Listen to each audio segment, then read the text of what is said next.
this time over the next couple of weeks, particularly pre-snap in your system with this experience? You're in the spring, learning the offense already. What are the things you can improve on in the next couple of weeks? I think since we're battling our defense every day, is understanding their keys, their tendencies, and they have a lot in on defense, which is great for us. They test us every single day.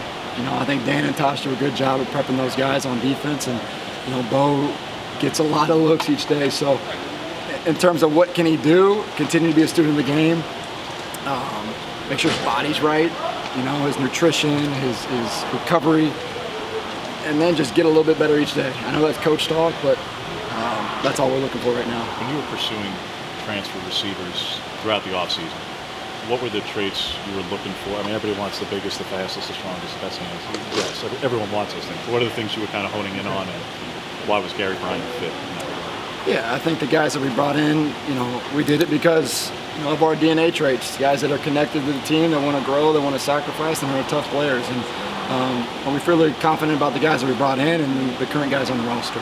You didn't have Terrence for all of spring. What does having him healthy back bring to your offense? What does that unlock in the offense? Yeah, T. Ferg's a great player. That whole room, I think we had some really quality depth.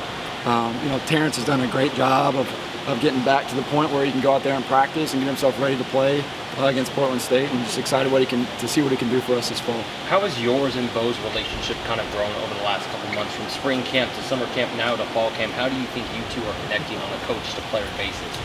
Yeah, I think we share a lot of commonalities in terms of our personality, our intensity, our attention to detail. Both of us played quarterback, so we share a lot of things on the field, but off the field, he's a man of faith like I am. He's a family man. He's connected to his community like I feel I am, and he's just a great human being. So try to do everything I can to keep developing that relationship. We talk every single day after practice. I call him on my way home. He calls me, so we're always bouncing ideas off each other. What are those conversations, those post-practice conversations like? There's some life. There's some what's up with Izzy and Darby, our wives, and how's my family? What's Joey doing? Is he in bed yet? And then there's okay, what are we doing on 4 verts today? Where's the protection? Do we like how this formation is? He's as much involved in this offense as anybody, because I want him to feel extremely comfortable, and whoever's playing quarterback in terms of going out there and executing. How do you balance getting everybody equal reps and also forming an idea of who can play, who can't? How do you handle that balance? Yeah, so Dan does a great job. Before practice, we really chart out reps for everybody to make sure that they're equal reps. Because this is fall camp, it's a long camp. It's hot out here in Eugene right now, so we're gonna make sure guys are fresh. So we chart all that stuff before we even go out to the practice field, so we make sure that guys aren't getting overloaded. And we follow that pretty closely the entire time. How involved will you get with position battles throughout the entire offense? Obviously, you run the QB's room, but like interior offensive line, you leave that to Malik and Mike and Cutter to do their deal and then take their input and let them decide? Yeah, that's pretty much. Dan obviously oversees me, and I oversee the entire offense. So in terms of any position, depth, battles, and who's going out first, it'll ultimately go up the ladder. But we let Elite, Cutter, and Cav kind of start there, start blending the groups together, and then by game 1, I'll make the final decision with Dan. We'll rock and roll. There was a good running back rotation last year in the offense. Is there a number in your head or your scheme where you think, too many running backs, too many cooks in the kitchen? Is there a number that you have in mind? Every great team I've been on has used multiple backs. I think if you can play 3 or 4 a game, I think that's really good. Obviously, there's going to be kind of your 1A, 1B, maybe your second, third back that are going to rotate in, but you like to keep those guys healthy. It's a really violent position, and they all have great skill sets, so we want to be able to utilize them all. Dan talked yesterday just about playing fast, getting back into football shape. When you hear those words and those goals, what does that look like from an offense, when you hear that? Yeah, I think we played a lot faster today. A lot of it's when you're no-huddle offense, you got to get lined up, see the signal, go execute the play. A receiver's running 40 yards down the field, you got to come back to the line of scrimmage. So there's a lot of moving parts, and you can only simulate football if you play football.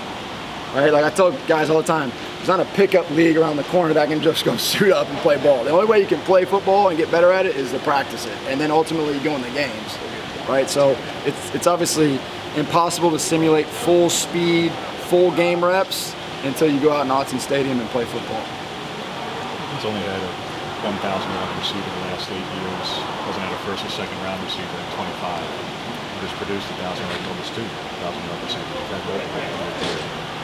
What's going to be the key for Troy, for Tez, for Trayshawn, for Gary to break that trend and to be those guys and to be that pro level prospect for this team? Yeah, I mean, we had success where I was at before because we were extremely detailed in the passing game. Our protections matched up, and you can never control what stats guys are going to get. And you know, it's a great thing to have. It's really cool. Ultimately, winning is the most important. Whether we got to throw it 50 times or run it 50 times, but you know, I think we have a really good group. I think somebody's bound to hit that mark. And there's nothing wrong with wanting to hit that mark and wanting to achieve those goals. Ultimately, it's about wins and losses, but you know, I think the guys in our room have those qualities like we did, you know, the place I just was. Just want to watch the film of practice today. What are you looking for to decide that this was an effective, productive practice for you guys? Yeah, you know, we talked about it in our meeting today. Are we finishing? That was the major word today, was finish. Again, that goes back to getting in shape, right? Are the linemen chasing the ball on the field? Are the quarterbacks pushing the herd? Are receivers fighting their butt off to get back to get set? And then ultimately eliminating mental mistakes. You know, we're going to go up today and we're going to chart how many MAs we had, how many times was the ball in jeopardy. Those are the little things that add up to big things, and that's what I'm looking for from today's practice. Is there any? Go ahead. There's been a lot of hype around the fan base, particularly, especially around Jurion Dickey. After getting him in town and being able to see him on the field a little bit, what are your overall impressions? Yeah, he's a football player, you know. He's got really, really good ball skills. He wants to be really good. You know, he shows up early, he takes notes. He's doing his best to be a pro.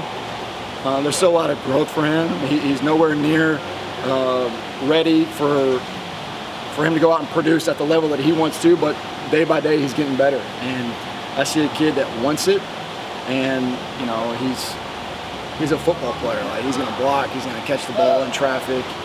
He's an exciting player. I'm excited about him. In general, what do you need to see from a true freshman this month to feel comfortable playing them maybe next month? Being able to get lined up, run the right route, execute their assignment. You know, it's true freshmen are, you'd love to play them all.